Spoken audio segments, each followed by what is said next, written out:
اور 3 رمضان المبارک کو سیدہ کائنات مخدوم کائنات سیدۃ النساء اہل الجنہ حضرت جناب سیدہ فاطمہ زہرا رضی اللہ تعالی عنہا کا یوم وصال ہے، اور میرے نبی کریم علیہ الصلاۃ والسلام نے اپنی شہزادی سے بڑا پیار کیا ہے۔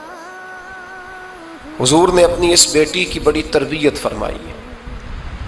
نبی کریم علیہ السلام نے اس دور کے اندر کہ جب لوگ بیٹیاں دفن کر دیتے تھے، زندہ زمین میں گاڑ دیتے تھے، حضور نے بیٹی کی عزت کا، حرمت کا، حقوق کا نعرہ لگایا۔ تو پھر نعرہ صرف لوگوں کے لیے نہیں لگایا، بلکہ نبی پاک نے لوگوں کو بیٹی سے پیار کر کے دکھایا۔